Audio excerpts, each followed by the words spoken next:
Hello again, this is Mike, and I am back for the grand finale of the Frankenstein series. If you've been listening, I've kind of been hinting at this one for a while, and we're going to end on a real high note, I think. I've sort of been debating the order of how to do these Frankenstein films, and I think I've always sort of realized that this one would have to be the last because it arguably is the best horror film of all time, Bride of Frankenstein. And it's such an iconic classic. It's so beloved, and it's so often discussed that I probably can't add a whole lot of new information, but I'll give you my personal take on it. I enjoy the film a great deal, and I hope you guys will too. We're going to start the film in 3, 2, and 1.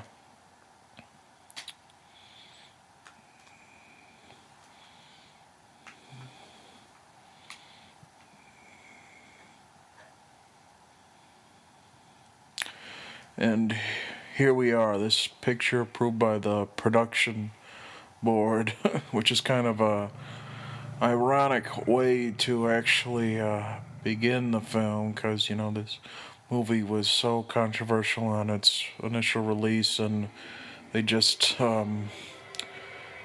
had such trouble getting it past the censors that that seal approval is kind of fun to see there.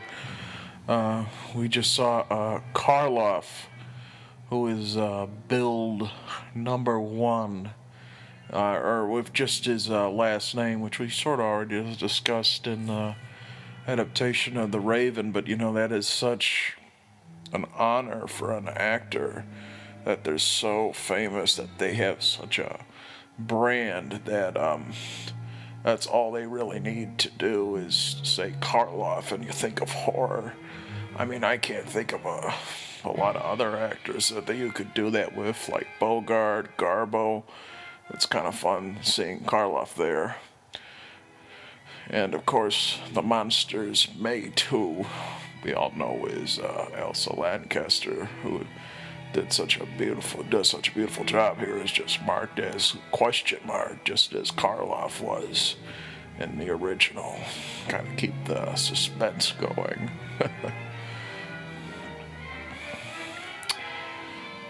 We opened the film kind of a not a wraparound, but an introductory segment where we're introduced to Lord Byron and Percy and Mary Shelley, who are discussing the events of the previous film, sort of, I'd imagine, as a way to reintroduce audiences to the story, because it had been 4 years and, there wasn't the advantage of just looking back at things like, home video or whatnot. But it's kind of a fun wraparound. It definitely, I think, sets the tone for the picture. We have Gavin Gordon here as Lord Byron, and he gives a pretty good performance here. He's really fun and sort of hams it up here, introducing England's greatest writer, Lord Byron, and our most outstanding poet, Percy Shelley. It's just kind of like, a fun, loud costume drama performance, and, that's one of the things you'll see in this film is that a whale likes loud performances. He encourages them. This film, is definitely very campy, and I don't say that in a bad way. It has fun with the camp, and it's a compliment, really, when you're able to do camp well, where it doesn't feel false, where it feels genuine in its intent. And I think that's what Whale sort of liked in his horror films, aside from the original Frankenstein, which, There were some moments of campinet in there. I know I sort of discussed them in the commentary for that film. We had Frederick Kerr, who was very, loud and funny as the grouchy old Baron. But in this film, it's populated with all the characters, I think, are pretty much like that. And this intro gives you a pretty decent feel for what's going to happen. Whale didn't want to do this film. And Universal had tried for a while to interest him in doing it, and I think they might have even considered probably doing it without him. There are a few treatments for a sequel to Frankenstein, some ideas. One of the most famous one I've heard is this idea of Frankenstein building this death ray. Sounds like a 50s mad scientist movie. And, eventually, in order to get Whale back, they had to offer him complete creative control, which was kind of, I probably wouldn't think that's such a great idea. And they offered him the chance to do a project he really wanted to do, the musical Showboat, which I've probably heard led to, just the extravagance of that production and the money that they put behind there. It kind of led to the ouster of the Lemleys. But they recognized, I think, what a great talent James Whale was. And, what a distinct vision he had. And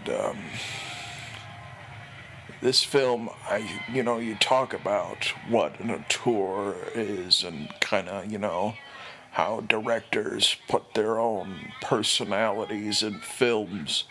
And I would say, if you look at this film, you sort of get a feel of the kind of guy James Whale was and the kind of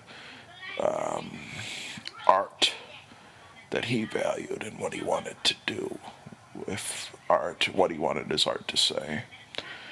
And it's a brilliant film.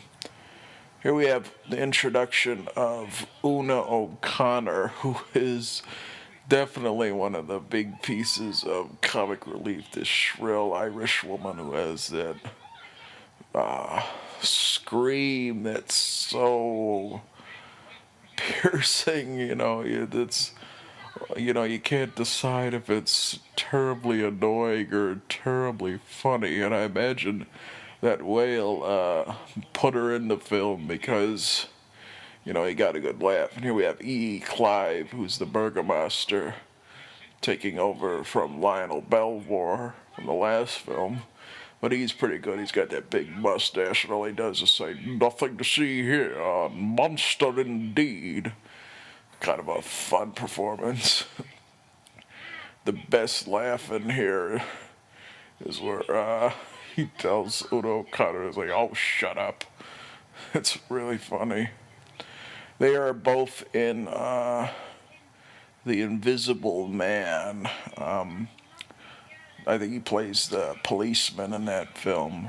Who, the Invisible Man, he walks around throwing ink on him and whatsoever. And then Una O'Connor is the wife of the hotel owner.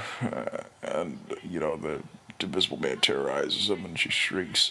I watched both of these films pretty recently for Halloween, and I was watching The Bride of Frankenstein with my dog. He was laying next to me on the couch, and her shrieking got to him when he was whimpering. It's kind of funny. She was really into it. Here we have Hans, who is little Maria's father. And we see exactly what became of the monster down there, and the introduction of Karloff. And this, you might say that Bride of Frankenstein is campy and there's not a lot of moments of terror in it. But this introduction for Karloff is outstanding. Just the look on his face there, you see so much rage. And I think it's a really good characterization of the monster. You just see him, so angry after the events of the first film, and all the abuse he's had to endure has just filled him with rage. He's very sympathetic in this film. And there is a little moment in there where you sort of see how the humor is supplementing the horror, where the owl looks there, and as soon as Hans, his wife, pulls the monster from the debris, she starts screaming. All the monster just does is throw her away real quick. This wasn't the first sort of pseudo horror comedy that Whale had done. His follow-up to the original Frankenstein was a picture called The Old Dark House, which it's pretty easy to get because it actually got into the public domain kind of in a fluke accident. But it stars Boris Karloff in the film, and Gloria Stewart, who's also in The Invisible Man. And it's got Charles Lawton, one of his first American roles. It's a pretty good film, but it's not very scary. I'd say it's even more comedic than this film is, but it's very much in the spirit of what Whale tries to do. It's got a lot of the same themes as this film, the anti-religious sort of commentary. In that film, Karloff doesn't speak. He plays this mute, mad butler who, the story is he has his tongue cut off. In fact, Karloff wouldn't get to speak in a horror film until The Mummy, which is such a shame that they didn't try it earlier, because he has such a distinctive voice.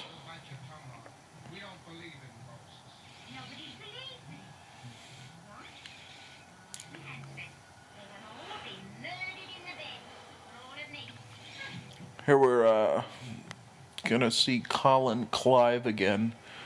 This takes place the same night as the end of the original Frankenstein. He's presumably brought home to die.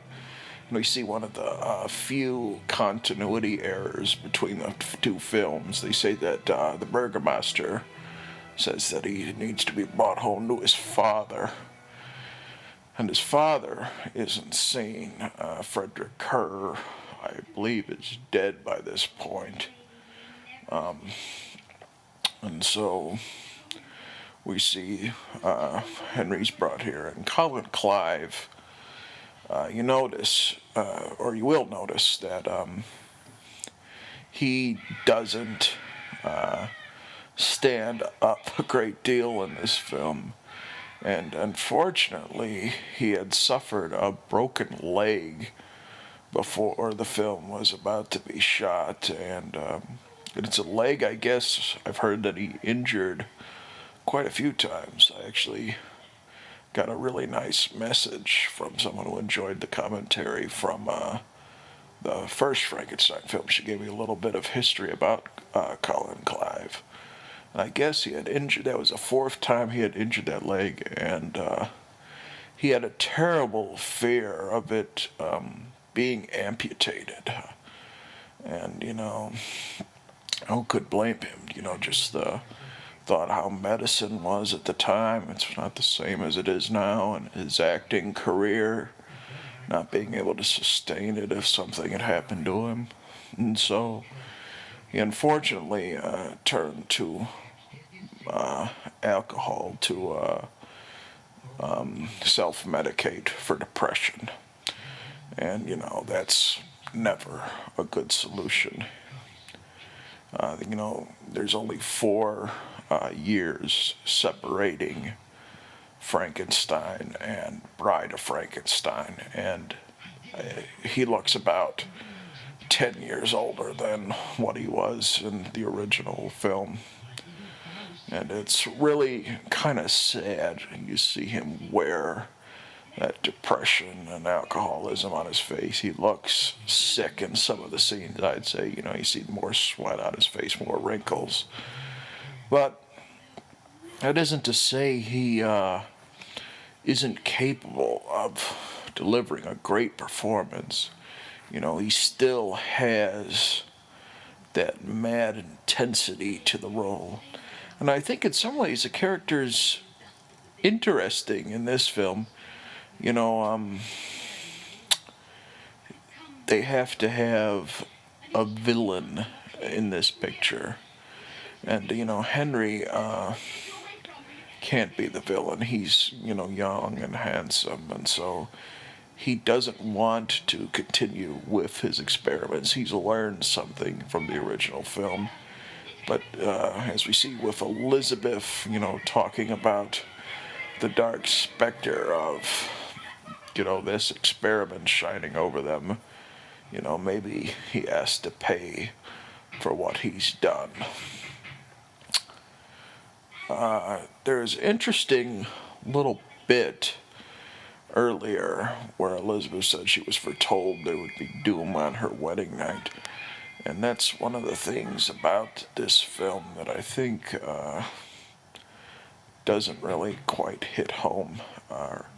Is that, or you know, it hits home, I guess. It's interesting in that this film, I think, tries the hardest to borrow themes from the original Mary Shelley novel, because in the original Frankenstein film there isn't a whole lot of similarities, but in this film we definitely see some more. You know, the main plot of the film, you know, and that the monster is demanding a mate, comes from a pretty significant act in the novel. And here we have Dr. Pretorius, who, you know, we'll talk a great deal about. He is the star of the picture, in my humble opinion. He is the lifeblood of the film. But he, I've heard, is a nice comparison to the monster in the novel. You know, they introduced Dr. Pretorius as a doctor of philosophy, and he talks about the morality of these life and death experiments, and that's kind of the role that the monster has in the original novel.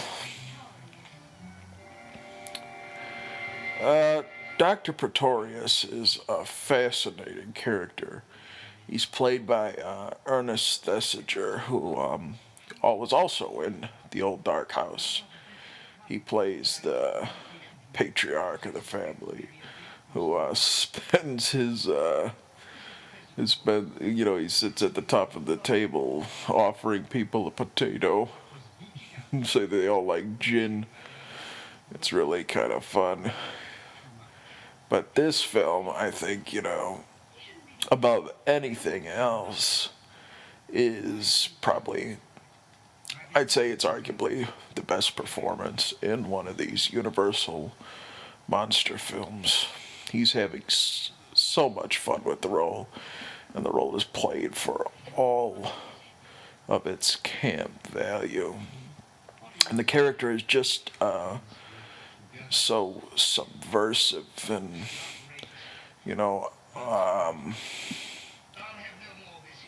blatantly subversive. The kind of things that he talks about, and it's not even everything that is said, it's kind of what's left unsaid too. There's a lot of hints with Pretorius. You know, I've heard that Whale put a lot of himself in Pretorius, and you can sort of see it. I would say he's sort of a rebellious kind of character and very loud, very flamboyant, and, angry at the same time. Of course, James Whale was an openly gay man at this time, and, just sort of the natural conflict between, the religious, ultra Christian viewpoint versus living openly as a gay man. I think, Pretorius is a way to vent some of the frustrations and some of the anger and resentment of that conflict.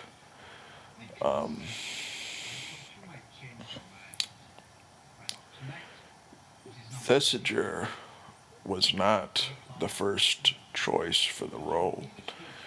In fact, the only reason he's cast in the part is because Whale was offered full creative control of the project. This is the time of the Black Cat and the Raven, and one of the original choices that the studio was kind of hoping was Bela Lugosi and Claude Rains as well were considered for it. And I know how talented both of those men are.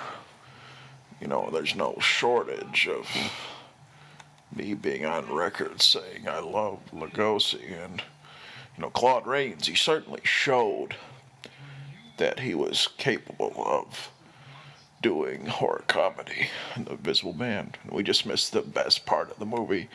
If I could have just like 5 seconds of these Universal monster films survive, it'd be that toast to a new world of gods and monsters. Kind of sums it up perfectly, doesn't it? And, of course, it was the name of the sort of the Ian McKellen sort of biopic of James Whale's tragic last days. But I'm really glad that Thesiger is Pretorius. There wasn't anyone else who was, I don't think, capable of doing this. It's really one of the most fantastic performances in one of these films.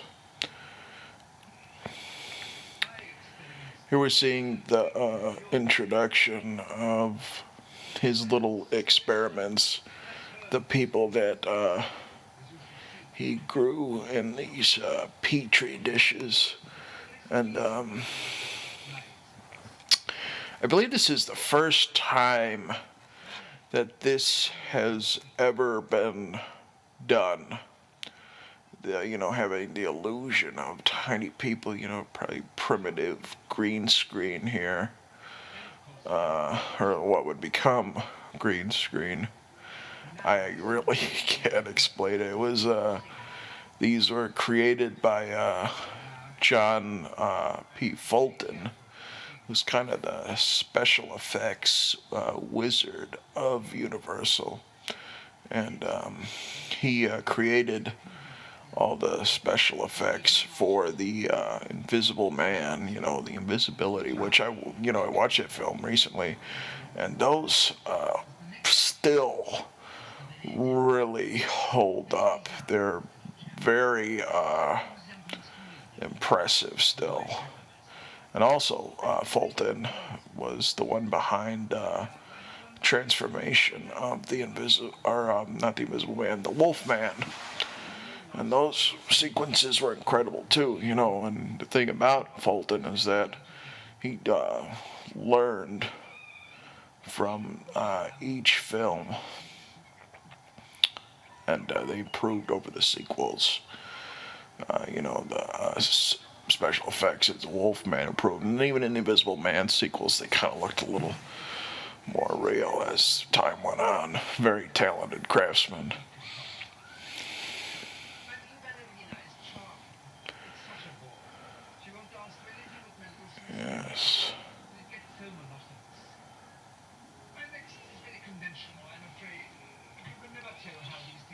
I remember when I first saw The Bride of Frankenstein. It was one that I had a little trouble getting at first. You know, notice there's one of the little jars from behind. You notice it's a little baby. They cut it. You know, there's little hints of what they've cut, but you don't really see the whole picture. Yeah.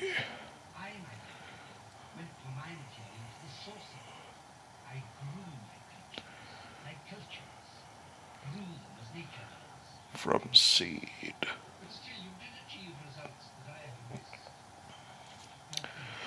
One of the things that I was going to say is that I didn't really appreciate the humor of this film at first, and I really had to grow with it. Here's a very good instance there. You know, follow the lead of nature or God if you like your Bible stories. Be fruitful and multiply. And that is, you know, what we've discussed a little bit earlier, one of the huge themes of the film, and certainly one of the things worth talking about it is this kind of anti-biblical slant. You know, the monster is very much a Christ-like figure in here. They play up all the connotations of the fact that the monster is resurrected from the dead like Christ was. And, you know, I've actually heard that the film was released on Good Friday in 1935. I mean, how fun is that? But the film, you know, just looking at it and imagining, going off of what I was saying earlier about how, you know, this film plays for a 1935 audience and all the censors. If we remember, the original Frankenstein had a hell of a time getting past state censorship boards. The state of Kansas outright banned the film. And, you know, just imagine getting this past the censors. It must have been a whole hell of a lot harder. And there's some subtle tricks that I've read about. One of the biggest that we kind of just passed as Pretorius is proposing a little project to Henry is the line I said that I really liked, or God, if you like your Bible stories, was initially, or God, if you like your fairy tales, which, you know, imagine if that line had been there. And, you know, I think you could argue that when they developed the script, I think they were a little more blatant with everything. They were a little more subversive because they knew that some of the material that they wanted to do wouldn't make it past the censors. And so, you know, they were able to have the backup plan of the stuff they wanted, and then they were more outrageous, so the stuff that actually got in the film seemed a little more tame by comparison, but in the long run it probably was still very out there. You know, the way Thesiger delivers that line is filled with sarcastic intent that, you know, the intent is still very much there. Another theme of the anti-religious sort of bent of the film is what we're going to see happen to the monster here. And it's angry and it's bitter, but it's also very funny too. Like, they really played up kind of how over the top the religious imagery can be in stories, I think. And, you know, just showing such an ugly figure like the monster kind of emulate Christ here as they strap him up. They put him on a sort of makeshift crucifix. You generate sympathy for the monster, but it also shows how goofy kind of they look when you see an ugly figure like the monster emulate Christ. And it's just over the top and sort of jarring. I think that's why it works and it's kind of funny. Karloff's got a brilliant look on his face when they hoist him up. He just kind of looks sort of dumbfounded by the whole thing. He doesn't know what to think. And, you can argue that the monster is like Christ in more than one way. It's not just the imagery, it's the fact that he suffers through the course of the film. The whole first act of it, before he comes to meet Pretorius, is the monster, basically getting tortured and shot and just being in pain and being rejected by people. And, he does a good job, Karloff. This film really is probably his best performance. Arguably that or the original Frankenstein, I would say. I think this film, if there wasn't a bias against horror pictures, that this film probably should be in the conversation for the best movie of all time. I would put it fairly high if you were asking me to come up with an AFI list of the the worth of pictures. And this performance is incredible, and as we're going to see later on, the speech, the monster gets the ability to speak, and so it just adds whole new nuances to the character.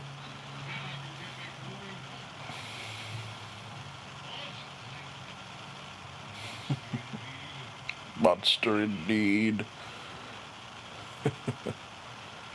It's one of James Whale's clowns, E.E. Clive.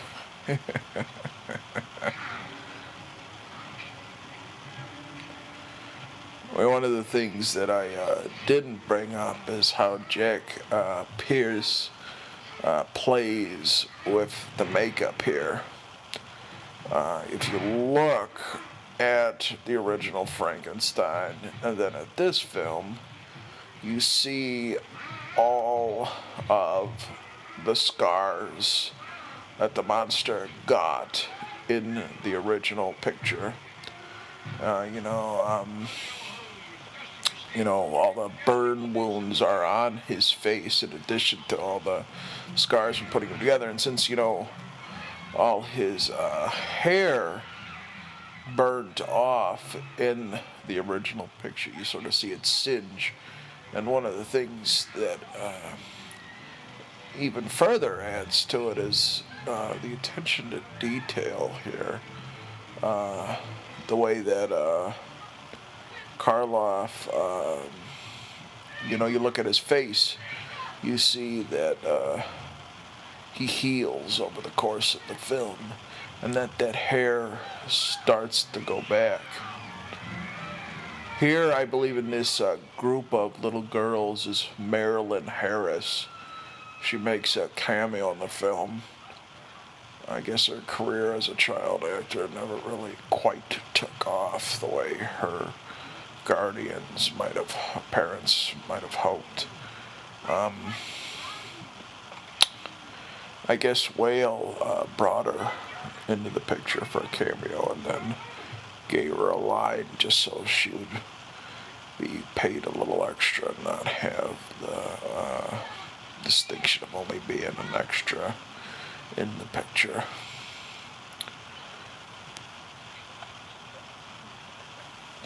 See, this is just what I'm talking about, the film, being filled with these camp figures. You have the gypsy mother there smoking her pipe going, "Where's your pepper and salt?" It's kind of fun, even a minor character like this gets the chance to chew the scenery, and really, shows how much life Whale put into all of these scenes. One of the things,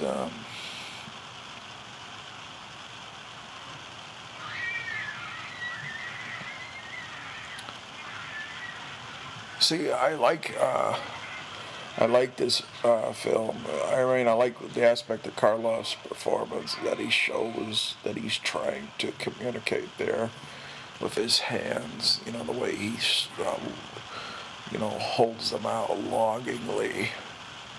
It shows that the monster really does try to communicate. And, there's nobody that can understand him. Here we have probably one of the most famous moments of the film. We have O.P. Heggie as the blind man and luring in the monster with his violin. That smile on Karloff's face is so sweet.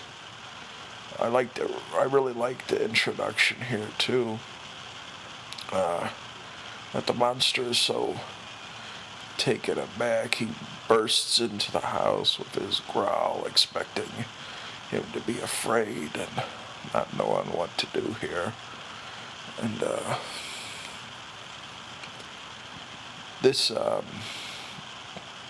portion of the film is probably one of the most referenced. It's from the original novel. It's one of the few moments in these Frankenstein films taken directly from there.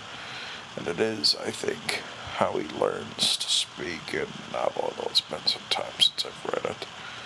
But it's famously lampooned in Young Frankenstein.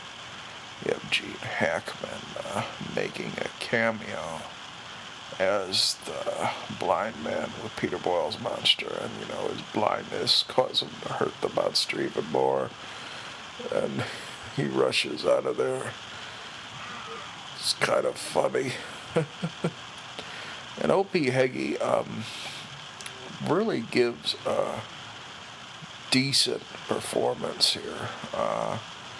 What I really like about it is that it could be over the top in some ways. There's a lot of traps for it to be over the top.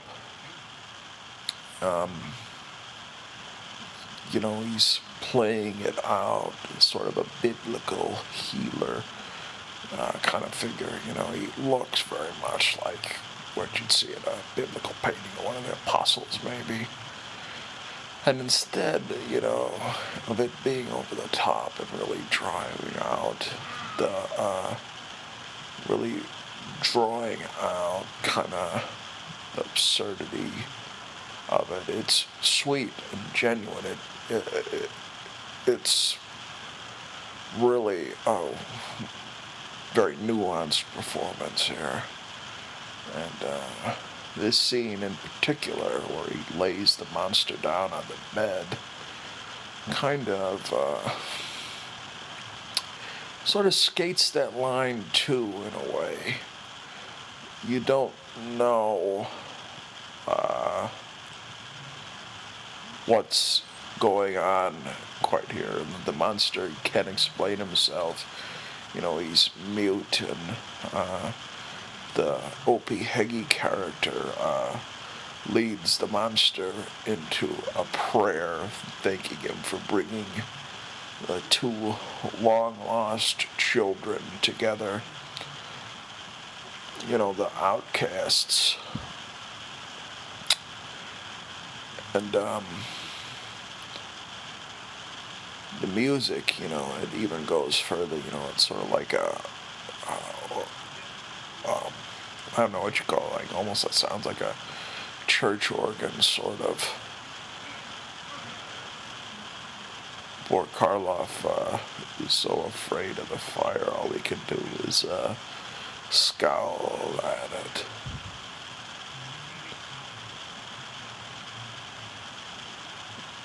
Yeah, here it is. Here's a scene I was going to reference here. You see the crucifix in his house directly behind Karloff. And the way Opiegi's body language, it looks very much like a religious painting. He's staring out towards heaven, and it might be because the character's blind, but it definitely is part of that religious imagery. And this scene really, you don't know if it's genuine or if it's Whale trying to be funny. It's a touching scene, and it just kind of shows. It's a nice contrast to the blaspheming Pretorius later on. It's just,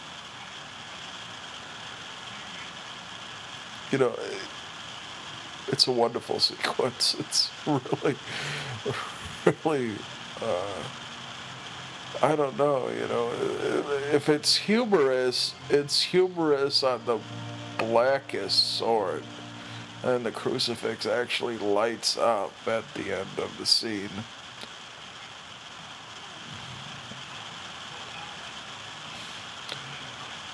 Here we have the first instance of the monster talking. And, Karloff was adamantly against the decision. And I guess he really tried to fight it. He tried to fight it and said, that it would take away from the character and it would hurt his performance. One of the reasons why the original Frankenstein was so iconic to make him, he had that sunken cheek effect, which, kind of made him look more like a cadaver. He took out his bridge work, and it made him look deader and thinner and more frail. But in this one, in order to do the dialogue, he had to have that in there, and so that's why his face looks a little fuller. But it was really a wise decision, and you see Boris Karloff was a smart man, but he was really wrong at this aspect of the character. He's very much able to deliver more insight into the monster's character with the dialogue. And they do a really nice job writing the dialogue for the monster. I guess, they looked at the kind of dialogue and comprehension a really small child would have. And so you see, kind of, he still has some trouble communicating, because you can't really form full sentences or thoughts. But when he's right on, when he really relays the point across, even though it's simple and very childlike, it's very honest and very sincere. And, at the most powerful moments of the film, when Karloff, delivers the most iconic lines, they're just so heartbreaking and so touching.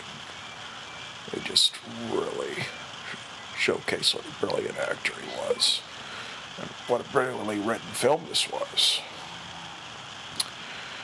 Here we have John Carradine making his first appearance in a horror film. I've probably talked about John Carradine more than I ever could have wanted to. He's just makes an appearance in this film. I guess if you'd listen to him, you'd led to believe that he was offered the role as the monster back in the 30s and the role of Dracula too. But it's kind of fun seeing him here. Throw the fire on the poor monster. See here, this is a moment I was sort of talking about where that spare style, that sparse amount of words that the monster knows was really powerful.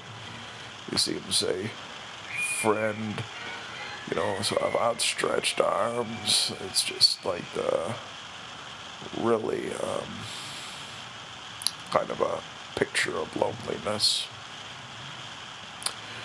Here's one thing I really, really like about this film is that it's and I know I brought this up before, about my displeasure over the lack of continuity between some of these films. But I will say this about Bride of Frankenstein. Aside from, some of the cast replacements of different characters, this feels like it's in the same universe as the original Frankenstein film. And it's the only really glaring omission is that there's no explanation of what happened to Frederick Kerr, that he's just dead. That he just, like, Pretorius has a line like, oh, it's barren now, I presume, like as if he died and was buried in between the episodes of the film. But aside from that, this film really does a nice job with feeling like it's in the same universe. And that's really due to the fact that there's some of the sets and locales are shot the same way, and they're reconstructed, and they look like they did. I believe that cemetery, I could, compare it to the original Frankenstein. It looks like the exact same cemetery. And you see the lab at the end, and the watchtower is pretty much exactly the same. And, it's just me being a stickler, but I appreciate it. I really do. Here we have Dwight Fry again, back from the grave. He always comes back, and he's always a treat. I love Dwight Fry. In this film, he was actually supposed to be given a little bit of a juicier role, I've heard. He plays Carl, the assistant to Dr. Pretorius. He's not hunchbacked, and he's got a little bit of a different makeup, and he's sort of squirrely and scoundrelly, but he's good in the film. He was supposed to have been given his own subplot where he goes around, because these are murderers that presumably Pretorius is blackmailing into helping with the experiments. Presumably, the plot was that this Carl character was going around murdering people, in the hysteria of the monster, and then blaming it on the monster, sort of taking advantage of the situation and, just being depraved.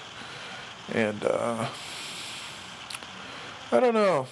I'm glad it's kind of cut from the film. I don't know, presumably it was cut because it was too terrible, but I would say it probably was cut because it sounds like it really would have dragged down the narrative of the thing and, just the momentum of the film, because this film is pretty tight, It doesn't feel like it drags at any moments of the film, and, That's something you could say, 'cause some of the Universal films have a leisurely pace to build things up, but this feels very fast and very, um, very consistent.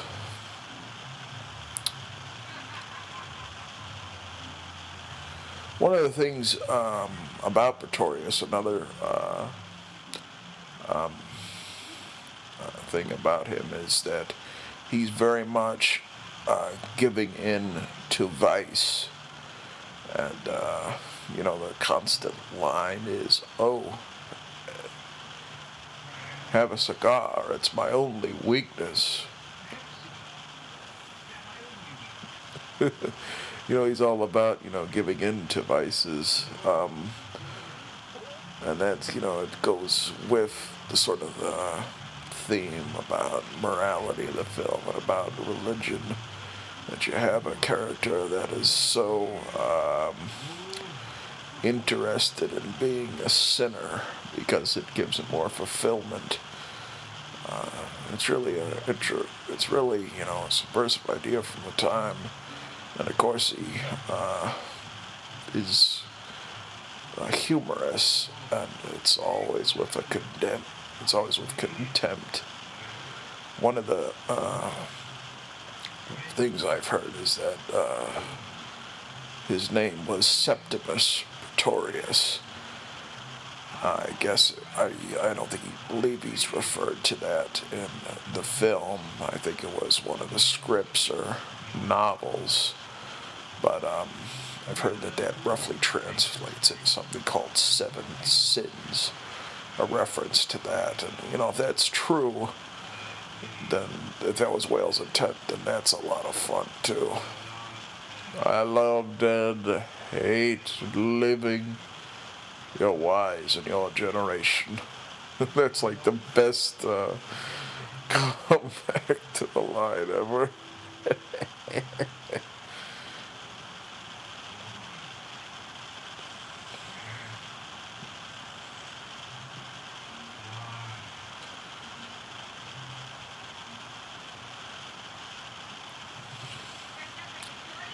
Here's one of the things I also like about Pretorius is that there's something to be said that he is the one, one of the few people aside from the blind man in the film who has no fear of the monster. And I don't believe it's because the monster, I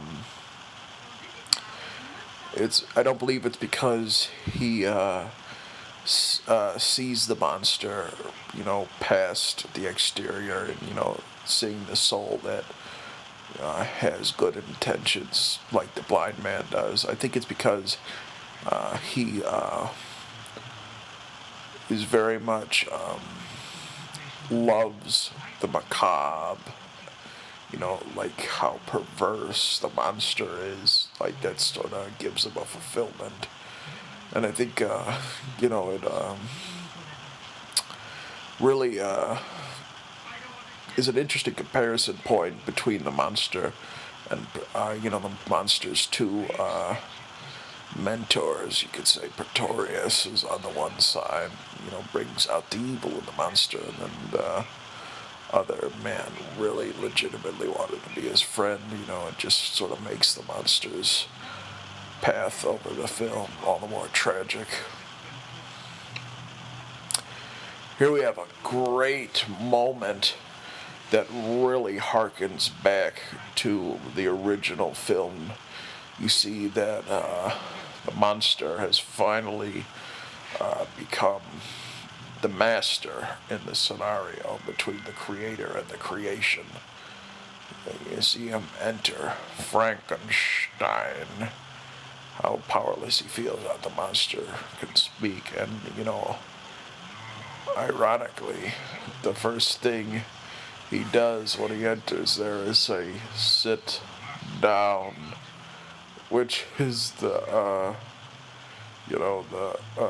which Of course, you remember from the original Frankenstein was the first command that Frankenstein gave to his creation.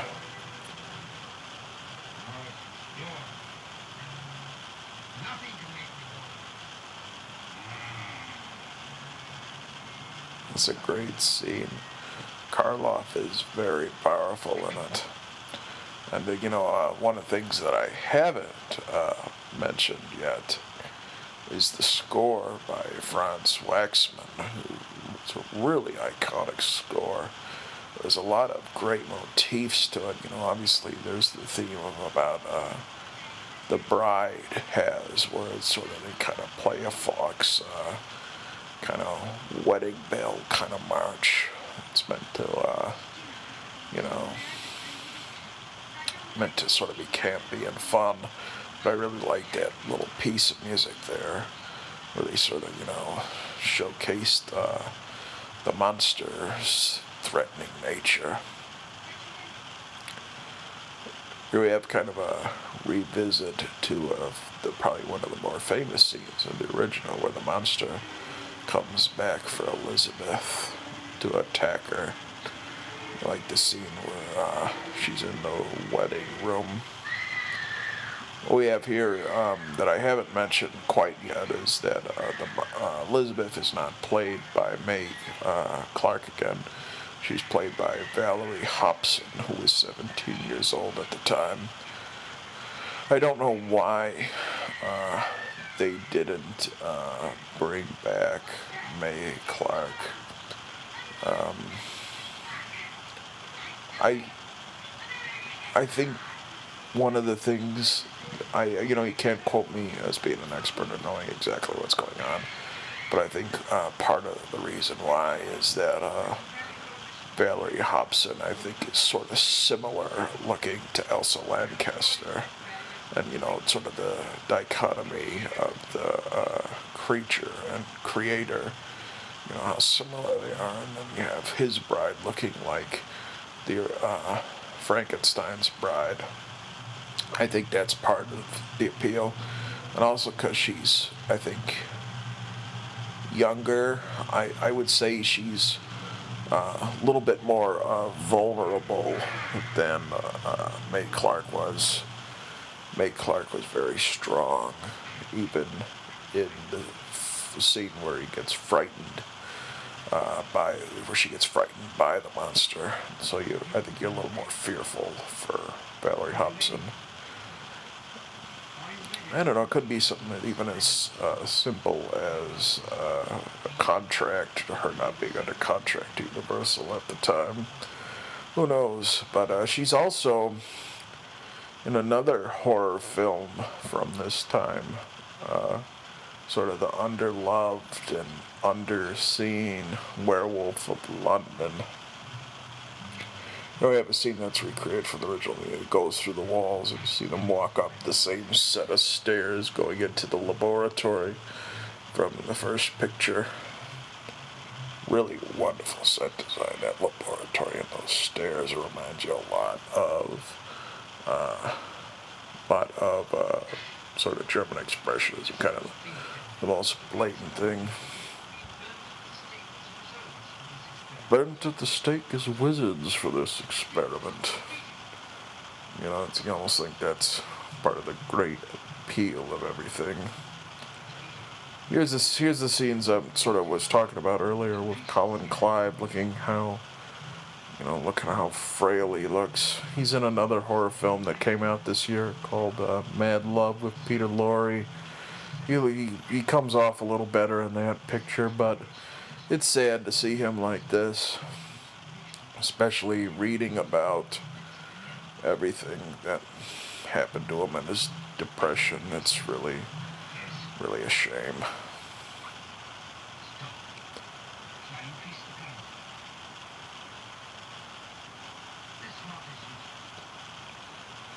Here we have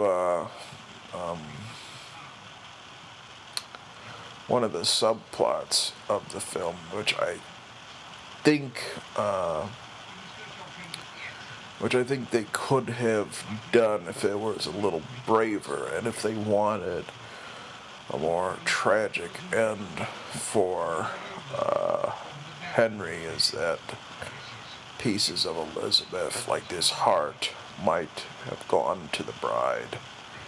And I believe they might have been playing with that idea. And which would explain why, at the end, the bride goes to Henry. There are always accidental accidents. There are always accidental deaths. Always. Here he's Carl, even though he's not Fritz, he's still talking to himself as he walks down those stairs.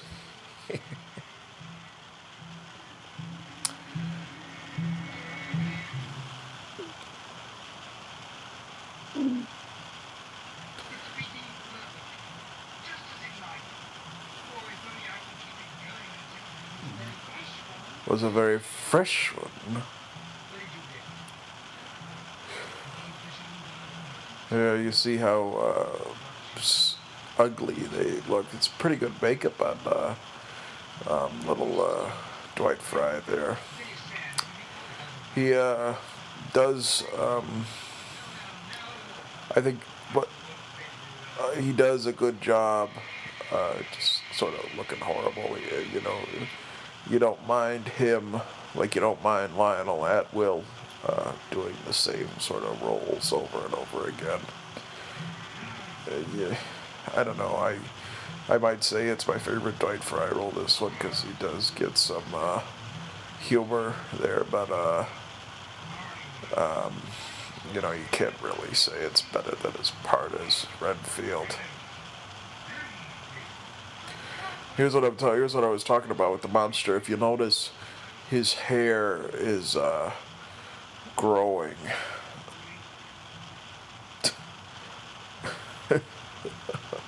This is comical here. Like, all he has to do is like wave the glass in front of him like a dog, and he puts in. He's got a little goofy smile on his face. It just kind of shows how the monster is very childlike and he wants a drink. Doesn't even look or understand that he's putting in a sort of a sleeping potion in there.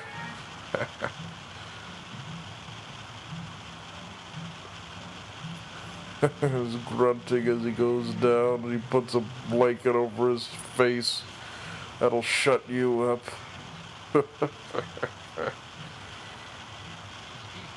Here, that's what I was talking about. Elizabeth, she's dead. If the film had taken that, I think you would have had to have killed off Henry as well. And it just, I think, would have been too depressing and would have ruined Whale's intent.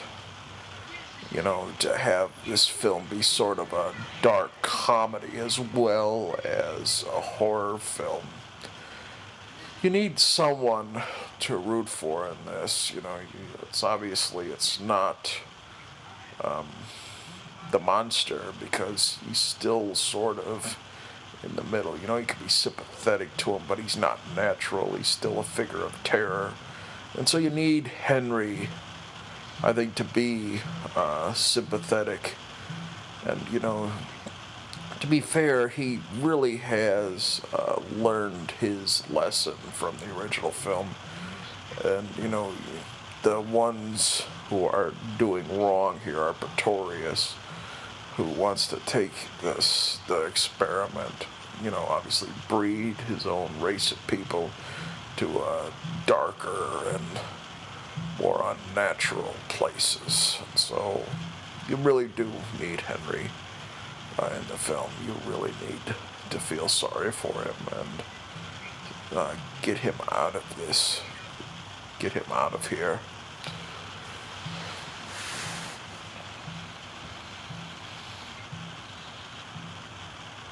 A little more gruesome, too, like the connotations and sort of the hints there of the operational scene. You see Pretorius grab hold of the heart with those tongs. That's always a good little trick about these first two Frankenstein films, or good scenes, is that they do a good job of sort of implying horrific violence, or not horrific violence, but implying the horrific nature of the monster's creation. It reminds me of the sequence in the original Frankenstein where Dr. Waldman is going to begin the dissection of the monster. It's really a fun sequence. Or not fun, but, shocking sequence. And obviously, we think about what it meant to people at the time. Here we have the laboratory equipment from Strickfaden, who designed these pieces for the original film. In this one, they really, it's even more. You see those elaborate kites there, and they really go into more detail. Like the production design on this film is so outstanding. Look at those huge bulbs. They really showcase sort of the size of everything. This film actually, you listen to the lightning crackle there.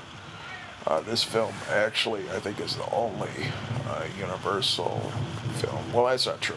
There was another one, Universal horror film, to actually get some recognition from the Academy Awards. I believe it was nominated for some of the technical categories at the 1936 LMB Academy Awards for sound. And, it's from Strickfaden that the impressive sounds come from. Those zapping, kind of the Tesla coils there. It's never quite like the lab equipment. The lab scenes are never quite as impressive as they are in this film here.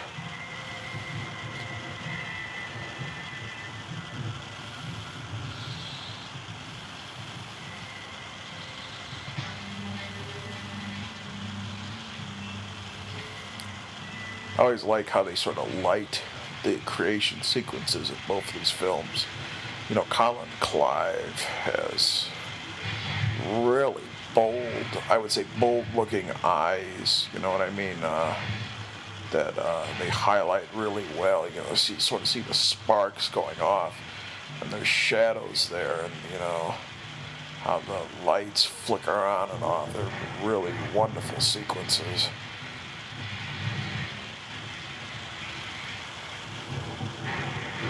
I read that in the early 90s, all this lab equipment, it had been in storage while Strickfaden was alive, and it actually went on sale for auction.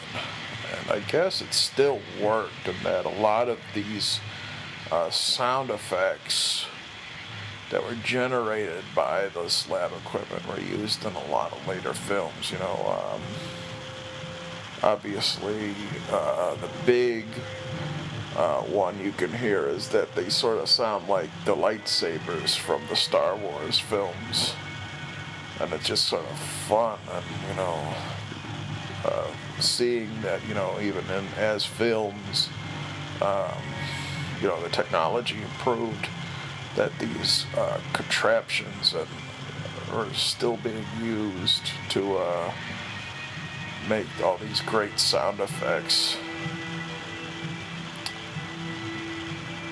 Of course, this lab equipment was, all of it was brought out of storage in the early 70s to be in Young Frankenstein, which is celebrating its 40th anniversary. It's a great film. You should see it. But it's just, fun that I guess Strickfaden was actually still alive, and he rented the equipment from him. And it really added a layer of authenticity to that film, and as a homage. There's a scene that could have actually needed that whole subplot with Carl there, because Karloff's monster wakes up and just out of nowhere he rushes and kills Carl. You presumably from here you think it's because he's impatient for the bride to come back to life. But the bride to come to life, she hasn't been back. But it really that seems sort of jarring, and that the monster isn't sympathetic if he just kills someone in cold blood like that, even if it is a cold-blooded murderer that he kills.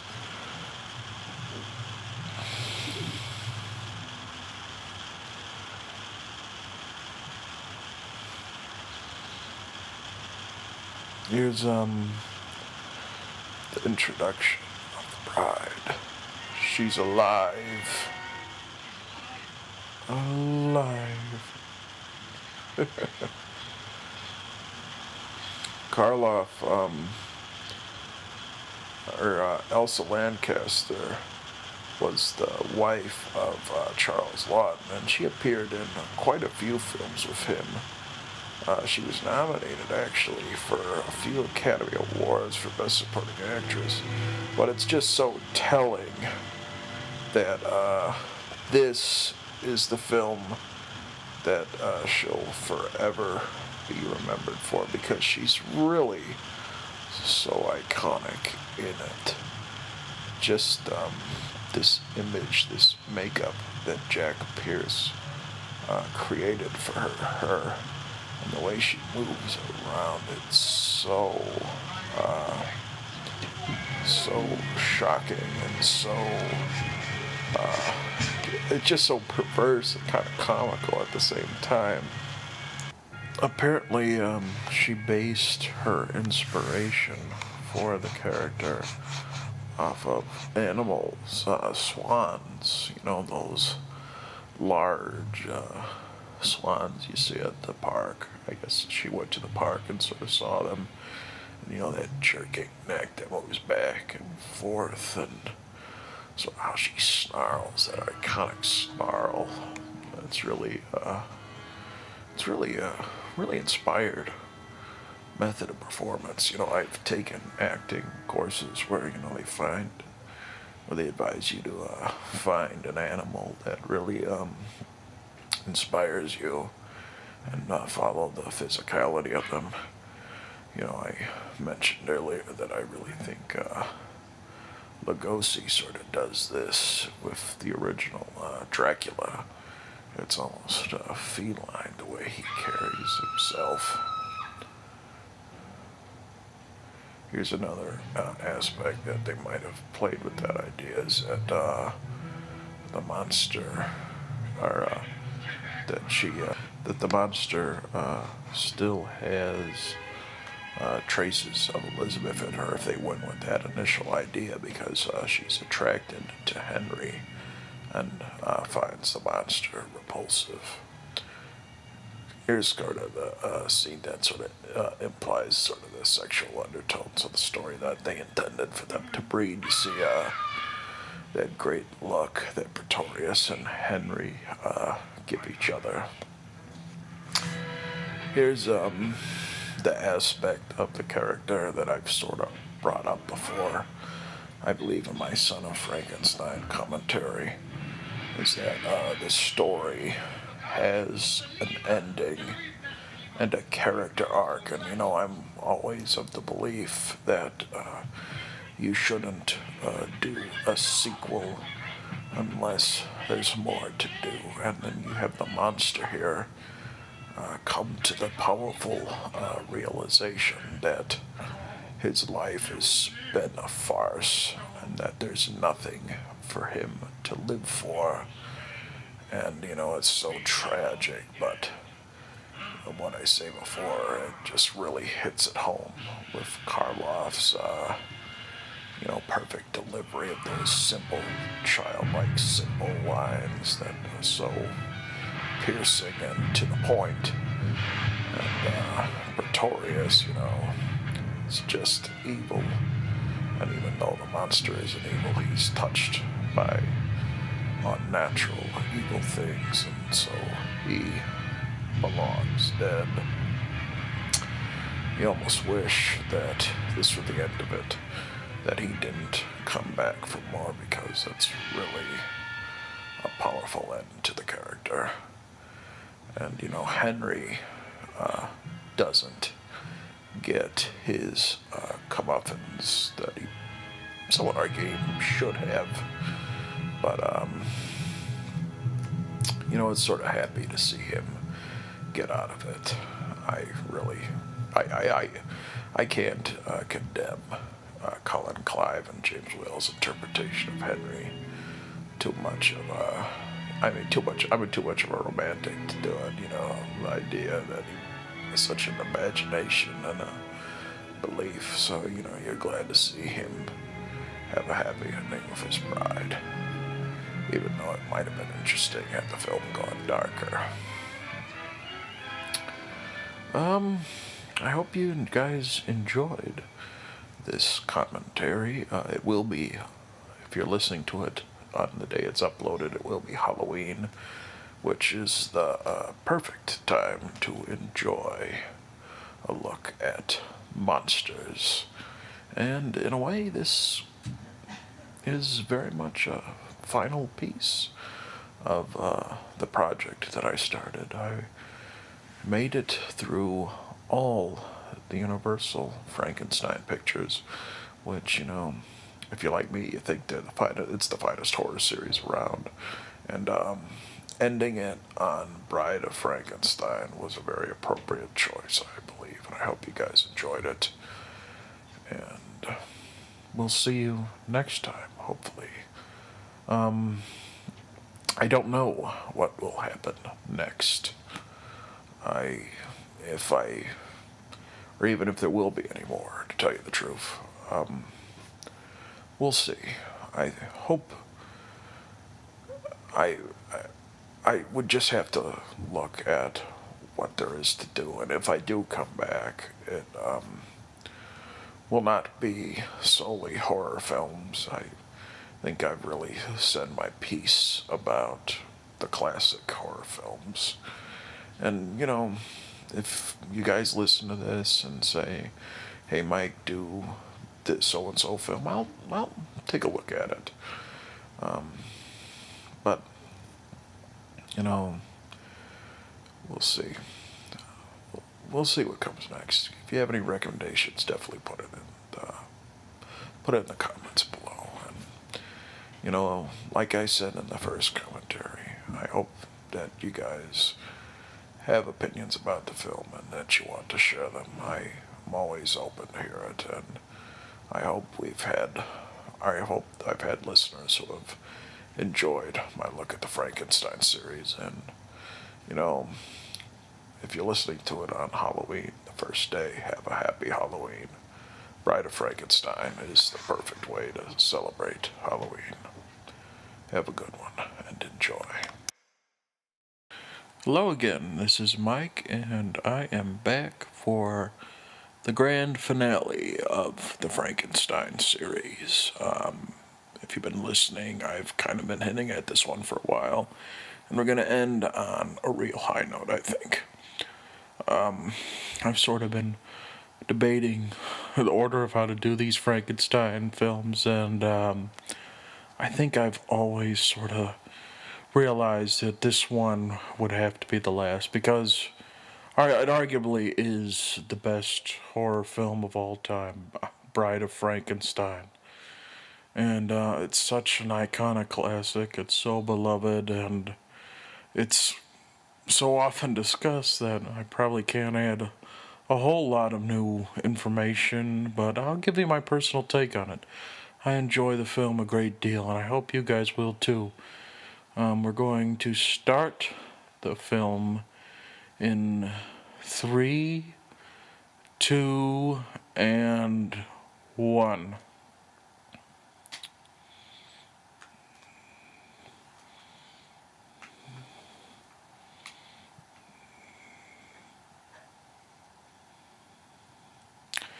And here we are, this picture approved by the production board, which is kind of a ironic way to actually begin the film, because this movie was so controversial on its initial release, and they just had such trouble getting it past the censors that, that seal approval is kind of fun to see there. We just saw Karloff, who is build number one, or with just his last name, which we sort of already discussed in the adaptation of The Raven, but that is such an honor for an actor that they're so famous that they have such a brand that that's all they really need to do is say Karloff and you think of horror. I mean, I can't think of a lot of other actors that you could do that with, like Bogart, Garbo. It's kind of fun seeing Karloff there. And of course, the monster's mate, who we all know is Elsa Lancaster, who does such a beautiful job here, is just marked as question mark, just as Karloff was in the original. Kind of keep the suspense going.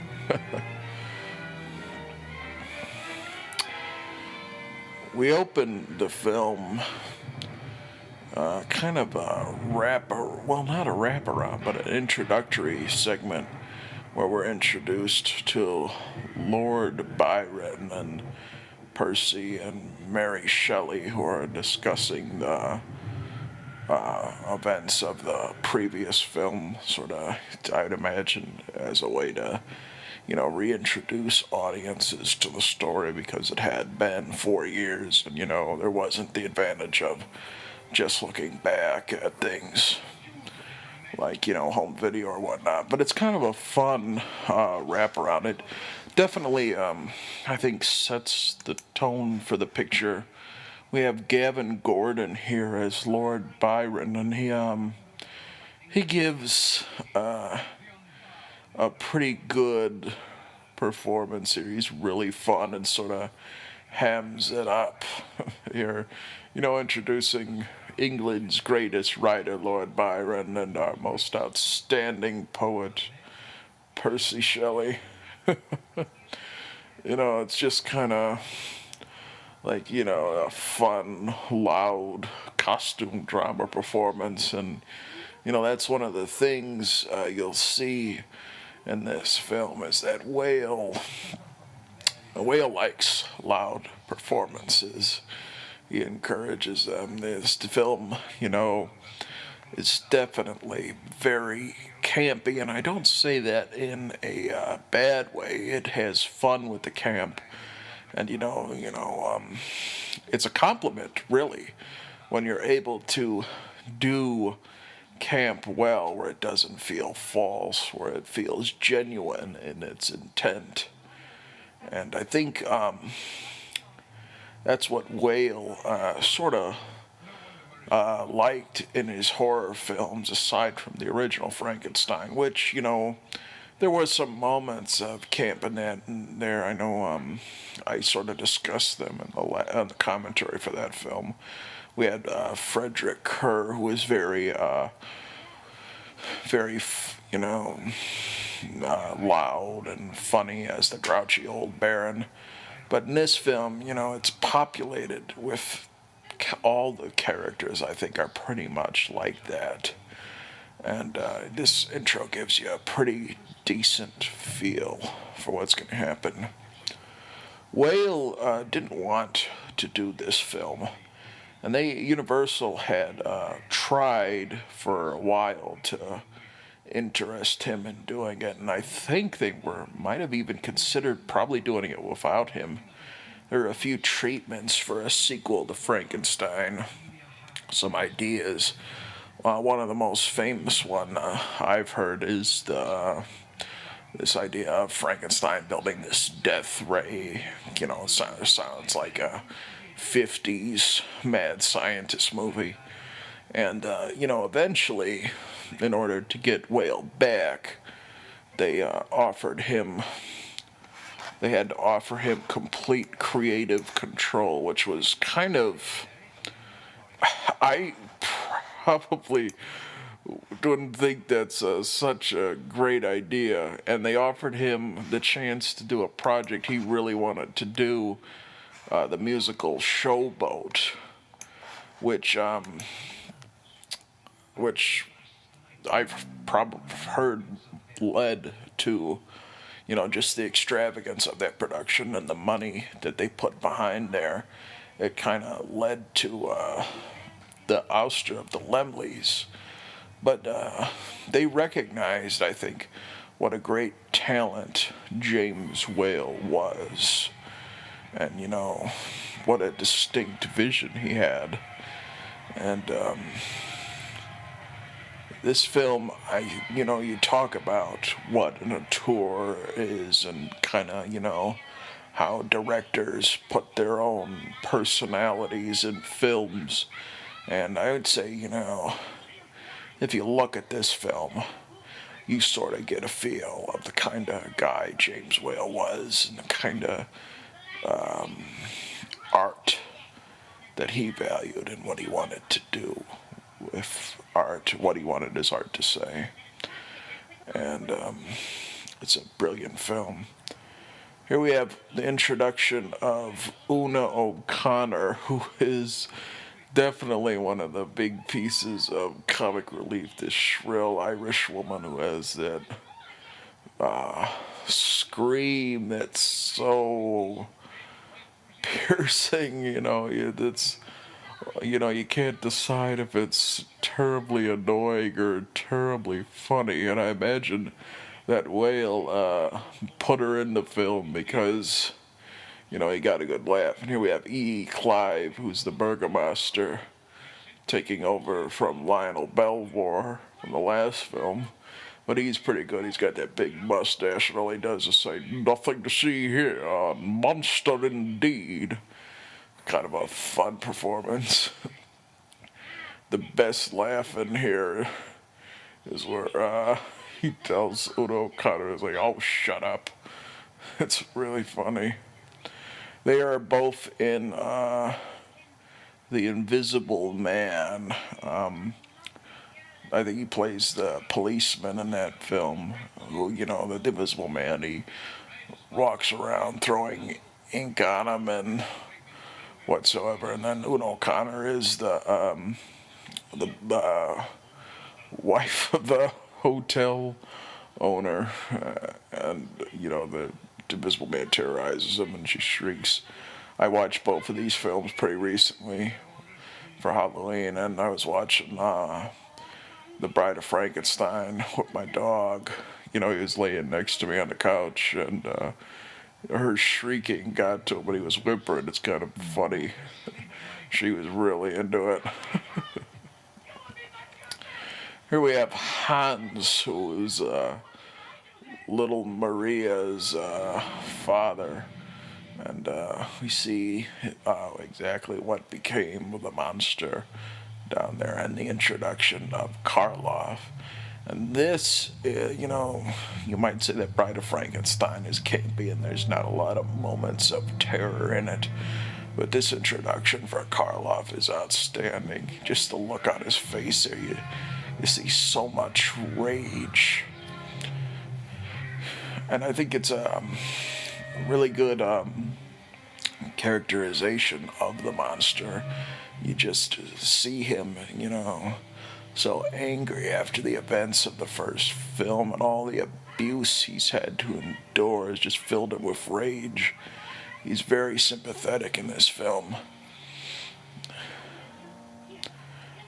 And there is a little moment in there where you sort of see how the humor is supplementing the horror, where the owl looks there, and as soon as Hans, his wife, pulls the monster from the debris, she starts screaming. All the monster just does is throw her away real quick. This wasn't the first sort of pseudo horror comedy that Whale had done. His follow-up to the original Frankenstein was a picture called The Old Dark House, which It's pretty easy to get because it actually got into the public domain kind of in a fluke accident. But it stars Boris Karloff in the film and Gloria Stewart, who's also in The Invisible Man. It's got Charles Lawton, one of his first American roles. It's a pretty good film. But it's not very scary. I'd say it's even more comedic than this film is. But, it's very much in the spirit of what Whale tries to do. It's got a lot of the same themes as this film, the anti-religious sort of commentary. In that film, Karloff doesn't speak. He plays this mute, mad butler who, the story is he has his tongue cut off. In fact, Karloff wouldn't get to speak in a horror film until The Mummy, which is such a